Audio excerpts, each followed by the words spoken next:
Welcome to the 2026 Texas House District 94 Forum, brought to you by the Arlington Republican Club, where we strive to keep Arlington voters informed.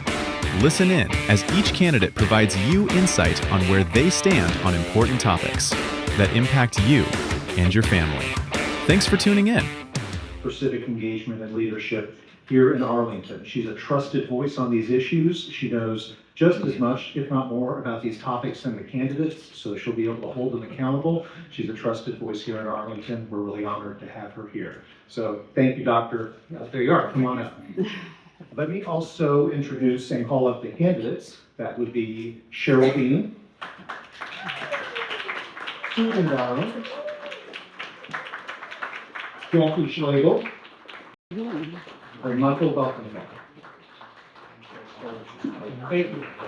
I'll let you explain to you. Thank you so much. I really appreciate being invited to do this tonight. I spent a little bit of time doing this. This is the second club I joined in the first club I joined in Arlington was RWA, and the second club I joined was ARC. So it's been since 1999 with y'all. So it's been a good ride, and I'm glad we're still here fighting the good fight. Thank you. That being said, let me turn to the rules for this evening's forum.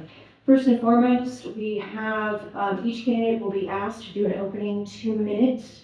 Then we will move directly into 5 1-minute response questions. Six. Let me correct that. 6 1-minute response questions. Then we'll have 2 what we're calling rapid fire yes and no questions. And I mean yes, no. And then we'll have a 2-minute closing. So that is the order. We will do my best to, I brought a little handy chart tonight, so hopefully I check it off correctly, and we'll do 1, 1, 1, first, then verse, then verse, then verse. So each one of you will have an opportunity to go first. All right. That being said, our timer is candidates as well as each other, and when it says stop. That being said, let's go ahead and get ourselves started. I'm going to go ahead and start. You're in different orders than you were before. Well, this just messed up my entire chart. I did RWA too, and I put them in ballot order. Okay, I gotcha. All right, I'll shuffle. Let's start with candidate Bean. Please give me your 2-minute opening remarks. Okay, hello, I am Cheryl Bean. I am very excited to be here, and I want to thank the club for sponsoring this. I also want to thank their president, Kathy, for doing Texas Talk and podcast. If you haven't checked it out, all of us are on there. You can go see a 30-minute comparison if you want on that. So what I like to do is tell you when we get started what the priorities are or what the criteria is that I use when I'm evaluating different candidates and have done so for years. The first is their objectives and their values. Second is their platform. What do they stand for? What do they think is most important? Third is their qualifications. Do they have experience to stand behind the claims that they are making? Next is skill set. What do they have in terms of speaking capabilities and evaluation, analytical, whatever, that will help them be successful in the House? Next is commitment. Do they have the time and the resources to be committed to this job and do it well? Next is funding. Can these candidates all get to the end game and raise enough money without selling out? Then next is relationships. You need to know people, not just lobbyists, but you need to be very familiar with the think tanks and the makers and breakers down there and the other reps. And finally, there's also one I'm throwing in tonight, which I would call character and integrity of that individual. And then endorsements. What proof do you have? So I'm only going to focus on a couple of them this time. And I'm kind of going to start with the integrity and do you have the funding to do this? And I'm going to say right off the bat, I'm sure all of you got the interesting mailer that came out on me this week. That mailer had nothing to do with me. It was all about Sam's and casino lobbies. And they will lie and say whatever. So I'm challenging everyone up here to say whether or not they're going to take their money. And I think that's probably going to put me at the end. But we can talk to the others later. Thank you very much. Thank you. Candidate Fallon, we have 2 minutes for your opening remarks. Yes, my name is Susan Valiant, and I'm ready to be your voice in the Texas House District 94. Many of you already know me because I've lived in the district for 40 years.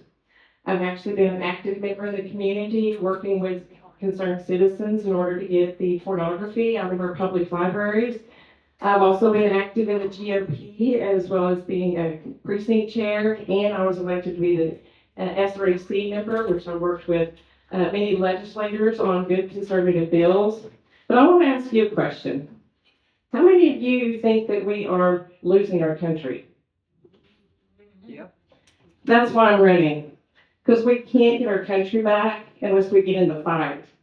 How many of you think that Austin is no longer representing you? They're not listening to us anymore. So part of that has to do with the redistricting, because I'm not sure if you're aware that Hershey, Bedford, Arlington, DWG, and Pantego have 7 different state reps, and only one of them lives in the area. Your voice is being diluted and it's not being heard. I want to go to Austin and get your voice back. Susan Valiant for Texas House District 94. Thank you, Amy. Can Give me one second, because she stopped early. Give me It's okay. Our time is resetting. Okay, go ahead, proceed. Well, thank you, Susan, for stopping early, because I don't know about you, but it's past my bedtime. So, 7 o'clock, getting kind of late out there. But my name is Jackie Schlegel. First and foremost, would you join me? I'm going to embarrass my daughter right now. But today is her 20th birthday. So happy birthday, Grace. I love you, I adore you, and thank you for being on this journey with me and being at as many events as you possibly can. So why am I running for office? Well, first and foremost, this girl right here, and all of my children. You guys know me, I'm a mom, I'm an advocate. I believe in getting things done and fighting for our future. I believe our future is worth fighting for. Last night, I had the privilege of having Governor Abbott in town hosting an event for me. And one of the things that he said to the crowd that was there to support is, we need Jackie in Austin because she knows how to get things done. Friends, I'm unapologetic that I'm going to Austin to fight for conservative reforms, because it's not enough just to sit on the sidelines and complain about how things are being done or not being done. We actually have to go to Austin and we have to fight for conservative reforms. We have to fight for our children. We have to fight for the lower property taxes, and that's what we are going to do together. We are going to actually partner. You guys are my partners in this journey, and going down to Austin and fighting and ensuring that we deliver conservative reform. So at the end of the day, that is why I am running, because I believe that I have a track record of advocacy of passing bills, and I want to take our legislative priorities and go down and get them passed. So thank you for this opportunity to be here tonight. Thank you, Kimberly.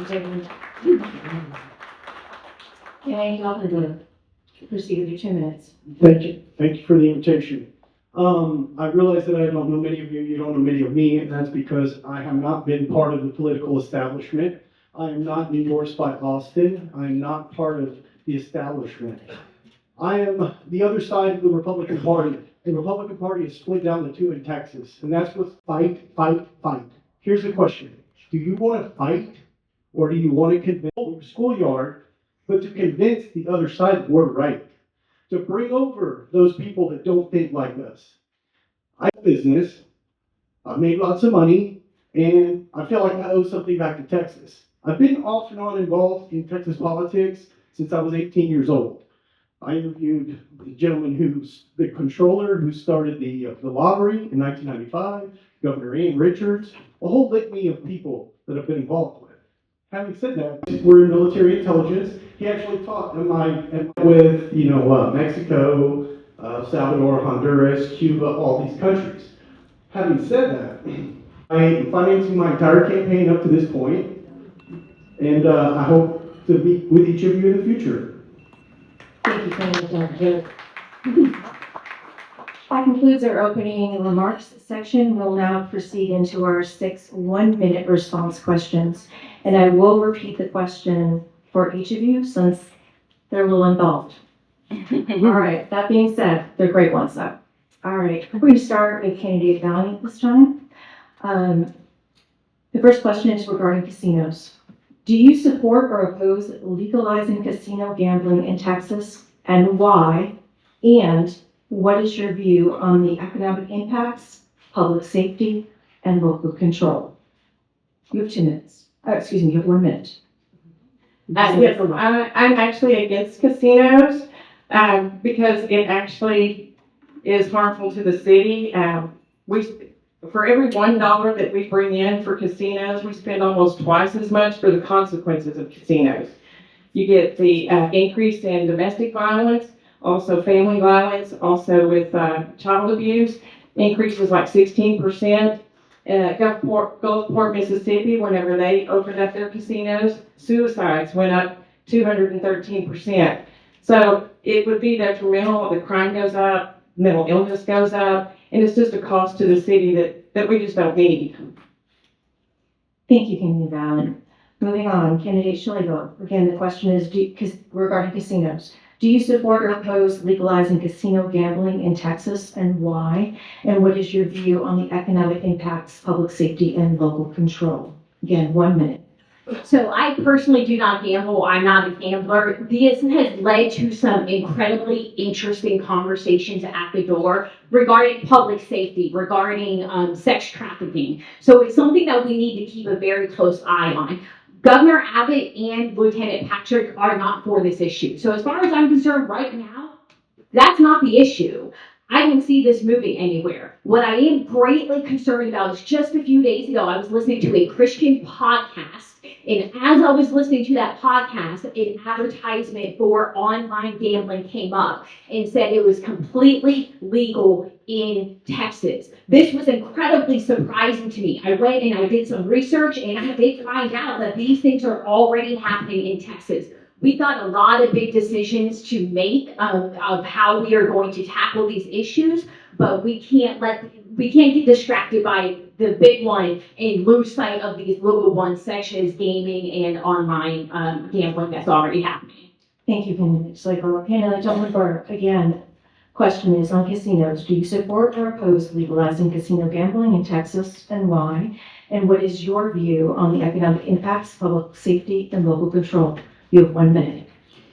Not only do I disagree with casino gambling, I disagree with gambling in general. I did not agree with the Texas lottery. I interviewed the comptroller who actually implemented this in 1995. They sold it as the money was going to be used for schools. And then when I talked to him, I said, how exactly does that happen? He said, the money goes into the general fund, and then 40% of all the general fund pays for schools. I said, so what you're really saying is only 40% of the lottery is for children. He goes, well, you can look at it that way. So I'm not a big advocate of any kind of gambling. I do believe that what it does is it takes money away from the people who have it the least, and it draws it upwards into these large corporations in Delaware and Nevada. So what it does, it pulls money out of our community, and then the crime that follows as a result of that is another burden that we have to suffer. Thank you. Thank you, Candidate Dunbar. Candidate Dean. Again, the question is on casinos. Do you support or oppose legalizing casino gambling in Texas, and why? And what is your view on the economic impacts, public safety, and local control? Again, 1 minute. I am against casinos here in Texas. We don't need them. To build on what Candidate Dunbar said down there, the lottery pays for exactly 2 days. Now with school choice, it may pay for 1. In terms of what it does to the people's health and everything, did you realize that they are dependent upon 10% of the people that walk in getting totally addicted? And the addiction factor is worse, according to the psychiatric thing, than cocaine, heroin, or anything like that. Why would you legislate to choose that? In terms of economic impact, there's this hope that, you're going to bring money to the area. The reality is the state gets a small skim, and the local area, that's you and I go, folks, that get to pay for the infrastructure, the police, and everything else. So our net impact is negative. So, like I said, I am against it. And if you find somebody being invasive, I will tell you this: someone has already taken money. Thank you. Thank you, Candidate. We're moving on to the second question. The second question is dealing with THC and cannabis policy. And we'll start with Candidate Schlegel. We'll start with Candidate Schlegel. No, Yes, Schlegel. Schlegel. I got it right the first time. Yeah. I got it. I got it. You all are so good at keeping me on my toes. All right, I gotcha. I checked it on the right box. Here we go. Finish later. The question is as follows. Do you support or oppose the current regulation of THC products in Texas, including Delta-8 and medical marijuana? Please explain why and state what changes, if any, you would pursue through legislation or enforcement if elected. Okay, this is a lot to unpack in 1 minute. So as most of you know, I'm the parent of a special needs child. Many individuals in our community use the compassionate program that is in place in Texas. I think that's a pretty good program that is serving our state very, very well. We could absolutely tweak that to ensure that only people who really need access to these products are getting it. I think the big concern right now is these completely unregulated shops that are popping up selling these synthetic products that can harm you and your loved ones. We need to shut down the unregulated products that could potentially harm us while protecting our most vulnerable citizens' access. I think right now we're doing a fairly good job through the compassionate program, but I would, I'm always open to talking to the constituents to hear their needs to make sure that we are balancing this appropriately. Thank you, Candidate Schlegel. Candidate Duffenberg. Again, the question is regarding THC cannabis policy. Do you support or oppose the current regulation of THC products in Texas, including Delta-8 and medical marijuana? Please explain why and state what changes, if any, you would pursue through legislation or enforcement if elected. Again, 1 minute response. No, I do not agree with THC products. And here's the reason why. You look at any state that has legalized marijuana, you have syringes in the streets, you have prostitutes in the alleys, you have people defecating on the sidewalks. What happens is, slowly but surely, you boil this frog 1 degree at a time. So first you start with medical marijuana. The next thing you know, you move into something else. And you move into something else. And the next thing you know, there are no regulations on anything. People feel like they can do whatever they want to do in the streets. And the next thing you know, the government's handing out needles. I think it's a slippery slope. And what I would do is I would tighten the regulations. I may not eliminate it completely, but I would not make it so easily available to everyone. Thank you, Candidate Duffenberg. Please feel free. Moving on to Candidate Bean. Again, the question is on THC cannabis policy. Do you support or oppose the current regulation of THC products in Texas, including Delta-8 and medical marijuana? Please explain why and state what changes, if any, you would pursue through legislation or enforcement if elected. Again, 1 minute. So I serve on the MHMR board for Tarrant County, and that is a group that covers multiple counties, and they are responsible for the drug addiction rehabilitation here. When I go and I talk to the people who deal with the high schoolers or the veterans or whoever it may be that's coming in for that, they will tell you in no uncertain terms, THC is a gateway drug. It leads to bigger and better things. Furthermore, that's regulated for 0.03% or something like that. That's 1 gummy bear.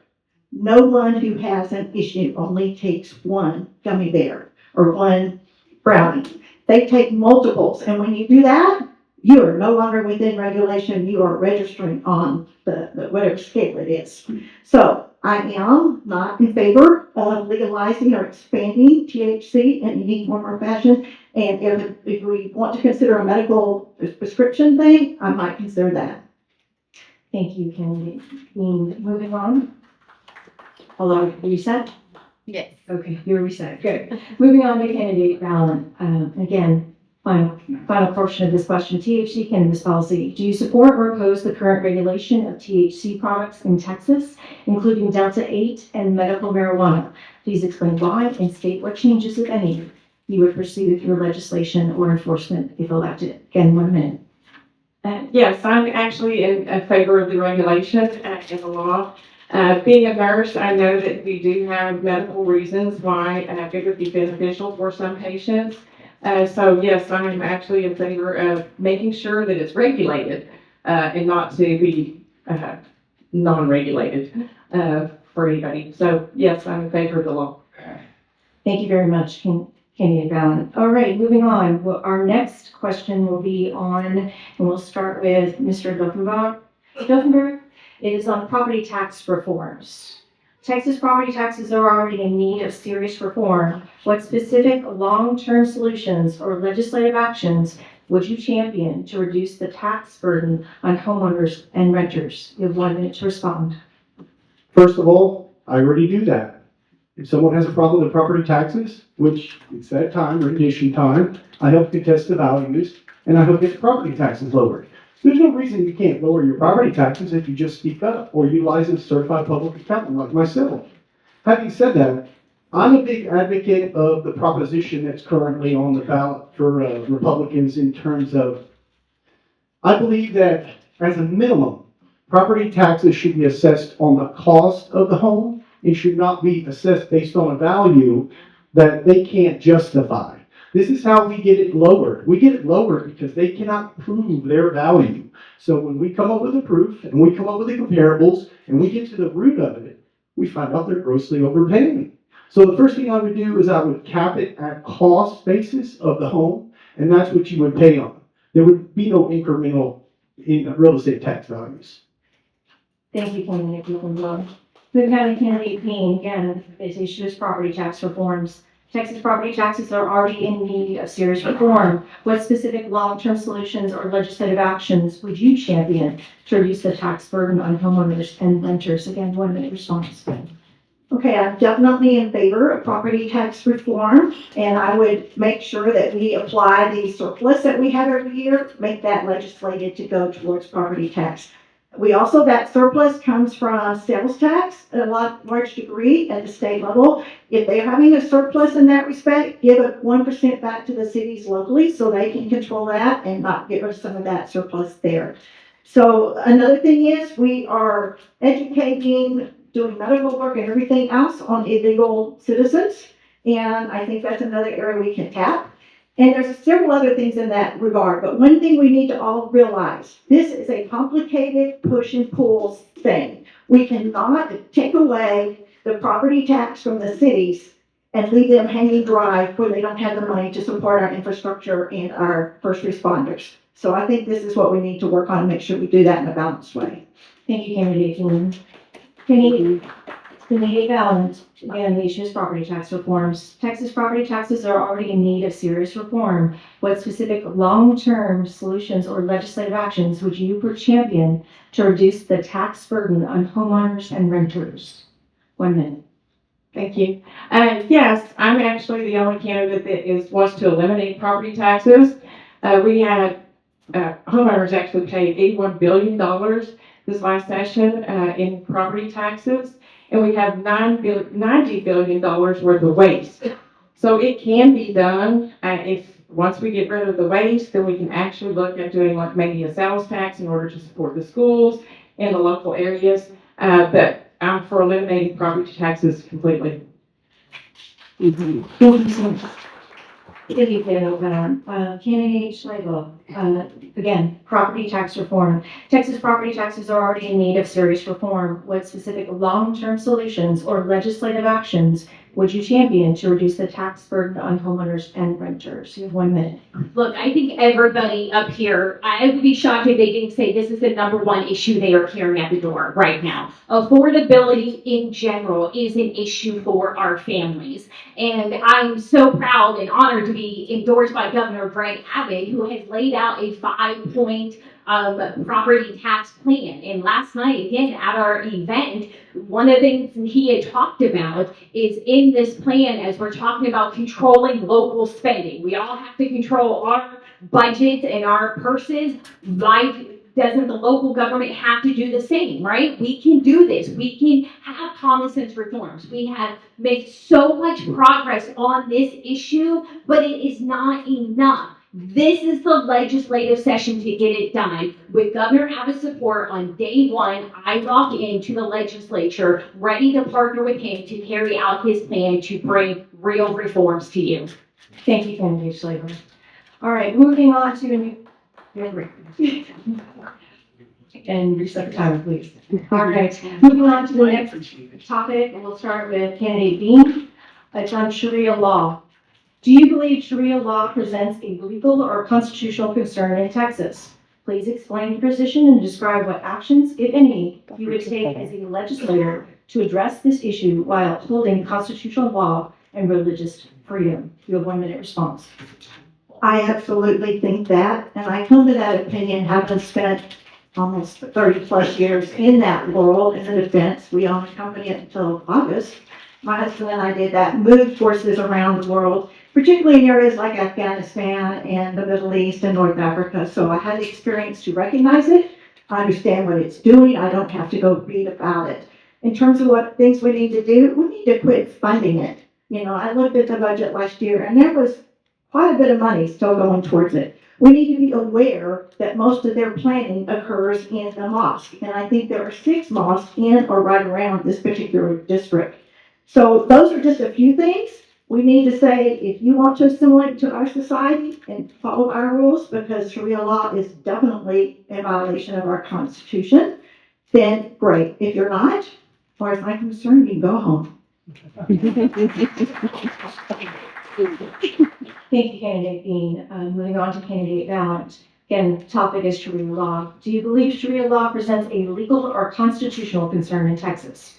Please explain your position and describe what actions, if any, would you take as a legislator to address this issue while upholding constitutional law and religious freedom. You have 1 minute to respond. Yes, I do think that Sharia law is unconstitutional and it shouldn't be allowed in Texas or in the United States. One of the things that I would do is to propose a bill in order to eliminate the H-1B visas because there's so many of them that are getting preferential treatment and getting first choice instead of our American citizens getting the choice for jobs and getting into universities. And then I would also do E-Verify for all companies in Texas, not just the state contracts or with universities. I would do it for all. That would actually probably eliminate a lot of the Islamic communities and disband those. So I am against Sharia law and I want to keep it out of Texas and the United States. And Slago, again, the topic is Sharia law. Do you believe Sharia law presents a legal or constitutional concern in Texas? Please explain your position and describe what actions, if any, you would take as a legislator to address this issue while upholding constitutional law and religious freedom. You have 1 minute to respond. Absolutely, this is an issue, but I want to piggyback on what has been said and point out another layer, which is getting this out of our schools. Our schools have just run amok with some of these woke ideologies. The DEI, the Islamic teachings that are happening in our schools, we need to get it out. A school should be a place of reading, writing, math, good citizenship, good governance, and we're not teaching that in schools, or at least not all of them. And so I'm greatly concerned about the indoctrination of our children, and I think that needs to be of high importance to all of us to ensure that our kids are safe and they're in good environments where they are learning appropriate materials. Thank you, Kennedy. And again, the topic is Sharia law. Do you believe Sharia law presents a legal or constitutional concern in Texas? Please explain your position and describe what actions, if any, you would take as a legislator to address this issue while upholding constitutional law and religious freedom. You have 1 minute to respond. Yes, I do believe that Sharia law is a problematic with regards to our state and federal constitutions. I will say this, out of all the people on this stage, I understand Muslims better than any of them. My first CPA firm was a Pakistani-dominated CPA firm in Houston. They had rugs on the other side of the offices so that they could go in and do their prayer. I'm not saying that's a bad thing, but I saw the culture that they brought with them. They did not want to hire Americans because we did not adhere to their culture. Having said that, I was in Army intelligence, like Mr. Tinderholt, and half of my unit was Arabic linguists. So guess what we did half of the time? We sat around and talked about classified information in the Middle East. Things that we intercepted, things that we saw. My unit was also decorated in Afghanistan for valor. So I know what they present, and school is not just enough. It is a frontal assault on all areas of our society. Thank you, Kennedy. We'll move on to the next question, which is entitled by the club as Independent Thinker. What is something you we're beginning with candidate ballot. Let me say that. Again, 1 minute response, Independent Thinker. What is something you disagree with Trump about? Oh, geez, that's I pretty much agree with all that he has done. I mean, his rhetoric is a little bit abrasive at times, but as far as the policies and whatnot, I do believe in that. As far as closing the border, he's done a great job of closing the border, and that's pretty much, yeah. I just agree with him. Thank you, Candidate Allen. Candidate Schlegel, what is something you disagree with Trump about? 1 minute response. I mean, I can keep it short and sweet. I can't think of anything off the top of my head, so it's really not a question. So I pass to the next.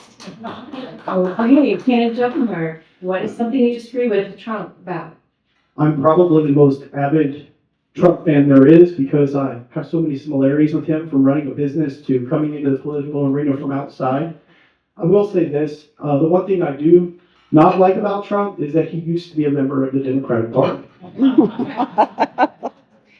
Thank you, Deborah. That's an interesting point. History is prelude, right? All right, sorry, had to say that. Okay, All right, moving on to our. All right, to Caitlin, finally, what is something you disagree with Trump about? I have troubles with that one too, so I'm just going to say I don't know of anything. But I will say, in the last week or two, the rhetoric over what's going on in Minneapolis at the door has skyrocketed. And people who have voted Republican their entire life are saying, I'm going to quit voting Republican because this is considered a police state, what he's doing. And to that, this is my response. The ICE being there is not causing the rhetoric. These are only happening in sanctuary cities and states. And the crime rate and the murders and everything else that are happening there is what brought ICE there. Then what you see, the rhetoric on the street, it's not all over Minneapolis. It's in isolated pockets. It just gets 100% of the stuff on the news. And what are they doing? They're trying to make a political statement. So usually when I go through that logic, they all calm down. So, it's hard making change and getting back to where we should be. But I'm so grateful he is doing it. We'll start with candidate Schlegel for this question, which is regarding fully funded schools. How will you ensure Texas schools are fully funded without relying on property taxes? And what specific funding model do you propose to permanently replace the current system? You have 1 minute to respond. Well, look, we can fund our schools. School choice is a great opportunity for our students. I think back to just being a mom and homeschooling my kids and figuring out how I was going to provide material and curriculum. And at the time, I didn't have school choice, so I had to get creative with how I was going to educate my children. I adjusted my budget to fit the resources that I had. Plain and simple, I think our schools can do that. I think we are doing that. And I think school choice is going to open up a lot of possibilities for a lot of students to get the education that they need. So I really look forward to working with our local school districts who are providing for our students, as well as our charter schools and these new opportunities that we are going to provide students. Thank you, candidate Schlegel. Moving on to candidate Dovenberg. Again, the topic is fully funded schools. How will you ensure Texas schools are fully funded without relying on property taxes? And what specific funding model do you propose to permanently replace the current system? You have 1 minute. I am an advocate of the voucher system. I think that schools should earn your child's education rights instead of it just be allocated based on geographic location. Having said that, I read an article once that said if you eliminated the administration in every school, a teacher would receive $160,000 a year. This is how schools work in Texas. All the money goes to the administration. They starve the teachers, and then they say, oh, the teachers don't make enough money. We need more money. We need more money. But when you give them more money, it gets sucked up by the administration. My solution, no more than 20 to 25% of all the money goes to a school, goes to administration. All the rest of the money goes to the educators. Thank you. Thank you, candidate. Good evening. Again, the question is fully funded schools. How will you ensure Texas schools are fully funded without relying on property taxes? And what specific funding model do you propose to permanently replace the current system? First of all, you cannot entirely, schools have to have some source of funding, and we're going to have to determine what that is, whether that's sales tax increases or something else. But I am actually chairman of a public charter school. Charter schools work on a much thinner budget than what ISDs do. That they just a fact. It's like they're maybe 2/3, 3/4 of the whatever. But if you look at it, my friend down here said that, administration's increasing, and he's absolutely right, it is. But if you looked at the 100+ laws that were passed relative to education this past year, and for that matter, all the years prior to that, and every time we pass a law, the number one thing that happens is it requires more paperwork, more oversight, and more people on the administrative side. So we, the legislator, need to look at ourselves, and we need to skinny that back down. Secondly, we need to look at who we're educating. Are they legal citizens? Do they speak English? We need to do something about that. Thank you, Canadian. And community ballot, again, fully funded schools. How will you ensure Texas schools are fully funded without relying on property taxes? And what specific funding model do you propose to permanently replace the current system? Again, 1 minute response. Well, actually, I learned something law parking. I went to a lady and she was telling me that in 2018, the state took money from the schools and didn't give it back. So I looked into it, did my research, talked to a school board member, also talked to some teachers, and sure enough, every year since 2018, the school has withheld funds the state has withheld funds from the schools. I want to get to the bottom of why it's being withheld. Because that's why some of these schools are in debt, is because they're not getting the funds that they need from the state. So we need to find out where that money is and why the schools are not getting it. And I would look into that and make sure that they get it. Thank you, Candy Ballot. All right, we're moving now out of the 1 minute response questions into what is so fondly called the rapid fire questions. There's 2 of them. I'm going to make it really easy. I'm going to start this way the first time and this way the second time. All I need is a yes or no. No explanation, yes or no. All right, number 1. Okay, first question, I'll start with candidate Bean. Have you accepted any contributions from casinos or casino-funded PACs? No. Candidate Valen? No. Candidate Schlegel? Yeah. Candidate Dolphinberg? No. All right, number 2, I'll start with candidate Dolphinberg. Have you ever voted in a Democratic primary or contributed to a Democratic candidate? Never. No. Well, does Trump count? No. I'll leave it to the audience to judge that. Candidate Schlegel? No. No. No. All right. Well, that was an easy rapid fire. Okay. All right. It's such a new topic, new way to start this that your officers felt important to add. So thank you for that addition.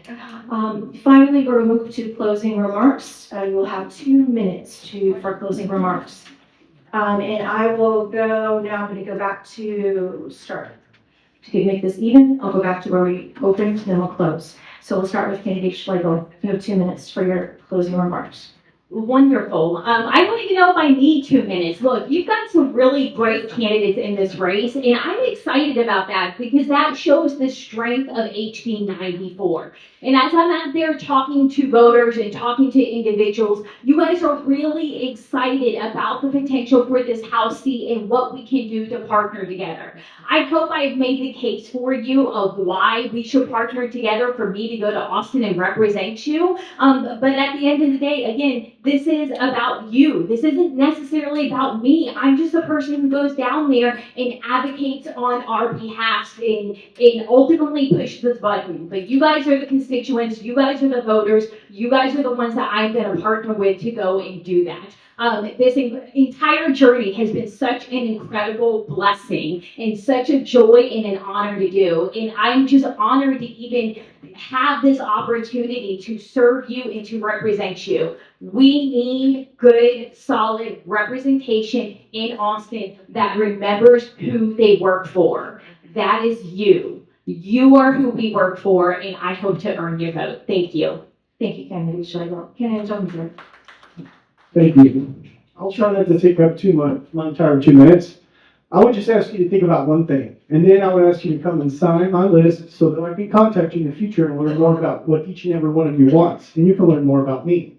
Having said that, again, this race is very clear, right? You have the establishment who gets all of their money from Austin, which is the tail wagging the dog. How can they serve you when they're serving 2 masters? What I'm saying is this. I'm not after all the PAC money. I don't need it. I don't even need the salary. Just like Trump, I'll donate the salary because I don't need it. It's a question of who's best equipped to lead District 94. Someone who is part of the Austin establishment and in part of the swamp, or someone from outside who does not take the money, who does not sell out, and who represents you. Thank you. Thank you, candidate. Moving on to candidate Dean. You have 2 minutes. Okay, I'm going to go through my platform priorities just so we're all on the same page. I believe in ensuring the prosperity of our businesses and our citizens. I believe in smart and real property tax relief that doesn't hurt us on the flip side.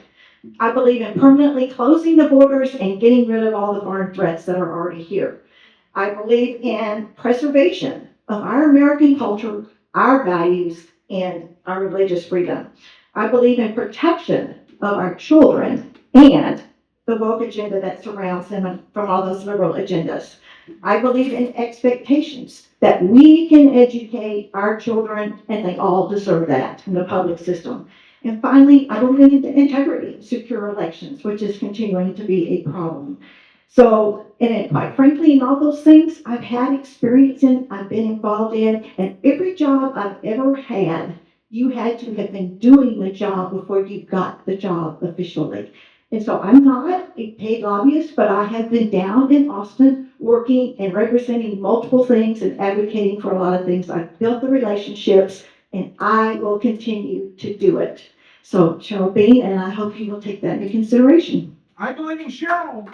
Thank you. Thank you, candidate Dean. And candidate Valiant, 2 minutes, please. Yes, thank you for the opportunity to come speak to you tonight. I am not a bought and paid for politician, and matter of fact, I'm not a politician at all. But my donations actually come from citizens. I'm endorsed by the local leaders here in the community, and that's who I'm going to represent is the people in this district. And my name is Susan Valiant, and I'm running for Texas House District 94, and I would love to have your vote. Thank you. And, ladies and gentlemen, that concludes the formal portion of this evening's program. I would ask you to please give these candidates a round of applause for stepping up.